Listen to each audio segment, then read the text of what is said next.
आ गया। कहाँ थे इतनी देर से? कब से मैं आपका फोन ट्राई कर रही हूँ और बता के क्यों नहीं जाते कहाँ जा रहे हो कहाँ नहीं? अरे आपसे कुछ पूछ रही हूँ, बोलोगे भी या नहीं? मतलब मुझे तो जरूरी नहीं समझते। जरूर वही गए होंगे अपने माँ बाप के पास, और कहाँ जा सकते हो? तभी तो मुंह बता हुआ है तुम्हारा। मेरी बात का जवाब दो, कहाँ गए थे? मैं तुमसे कुछ पूछ रही कितनी देर से। जरूर वही गए होंगे, और कहीं तो तुम जा ही नहीं सकते हो ना। तुम्हारा मन नहीं भरता कि वहां जाके? ओह, वहां जाए बिना तो तुम्हारी रोटी हजम नहीं होती ना।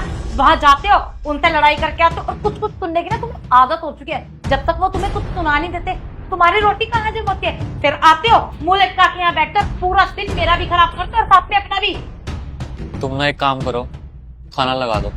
मैं कोई खाना वाना नहीं दे रही, पहले मेरी बातों का जवाब दो। अरे तुम चाहते क्या हो?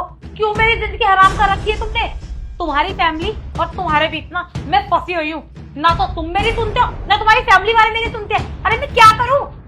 अरे कम से कम एक गिलास पानी तो पिला दो। ना ही तो मेरे पास पानी है, ना ही मेरे पास खाना है। पहले मेरी बातों का मुझे साफ साफ जवाब दो। तुम चाहते क्या हो? या तो तुम अपनी फैमिली देख लो या मुझे देख लो। मैं तुम्हें रोज रोज समझा के थक चुकी हूँ। ना तुम बाहर जाते हो ना वो बाहर जाते हैं। तुम्हें वहां जाना भी जरूरी है, उनके सामने सुनना भी जरूरी है, फिर यहाँ के मुंह भी लटकाना है। तुम खाना लगा रही हो या मैं सो जाऊं? मैं खाना नहीं लगा रही। अरे फोन में क्या घुस रहे हो? मेरी बातों का जवाब दो। मैं पागल हूँ क्या जो तुमसे बात कर रही हूँ और सारा दिन तुम्हारी टेंशन में आ रहती हूँ? अब मेरी बात का जवाब भी देना जरूरी समझ रही तुम?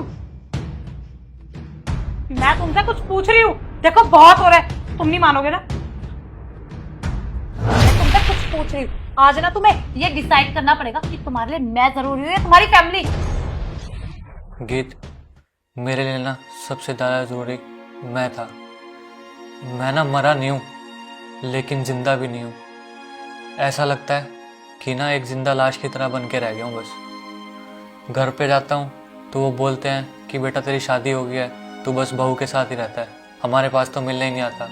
जब तुमसे मिलने आता हूं तब तुम बोलती हो कि तुम अपने माँ बाप के पास ही रहते हो हमेशा। तो आखिर एक लड़का करे तो करे क्या?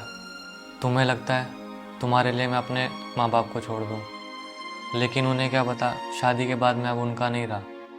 समाज कहता है कि जब एक लड़की शादी करती है तो वो पराई हो जाती है, लेकिन एक लड़का कभी पराया नहीं होता, वो सिर्फ बुरा बन के रह जाता है। किस किस को खुश रखे पता ही नहीं चलता है, बस बीवी और परिवार में उलझ के रह जाता है। सबको खुश करते करते मैं ये भूल गया था कि मैं कब खुश हुआ था।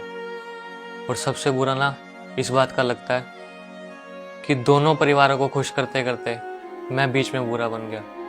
घर वालों को खुश करो तो बीवी बुरा मान जाती है, बीवी को खुश करो तो घर वाले बुरा मान जाते हैं। आखिर एक लड़का करे तो करे क्या? एक लड़का ना दो रास्तों पे आके खड़ा हो जाता है, एक बीवी के एक परिवार के। नहीं चल सकता मैं दोनों रास्तों पे, एक को चुनूं तो दूसरे की नज़र में मैं बुरा बन जाता हूँ। गीत, तुम तो अपने परिवार से बात कर सकती हो ना। मेरे को देखो, मुझे तो अपने परिवार से मिले हुए भी कितने दिन हो जाते हैं, और ना मैं अपनी उनसे खुशी बांट सकता हूँ। तुम सोचती हो कि मैं अपने परिवार को खुश रखता हूँ, और परिवार वाले सोचते हैं कि मैं अपनी बीवी को। मैं तो दोनों में ही उलझ के रह गया ना। और काश ऐसा दस्तूर होता कि एक लड़का अपने ससुराल में जाके रहता और अपनी बीवी को कहता कि क्या तुम अपने परिवार को छोड़ सकती हो? गीत, मैं तुमसे पूछता हूँ, क्या तुम अपने परिवार को छोड़ सकती हो? बिना बात किए रह सकती हो? गीत, तुम ना सिर्फ इतना सोच के देखो, तुम्हें अपने आप पता चल जाएगा कि मुझ पे क्या बीत रही है।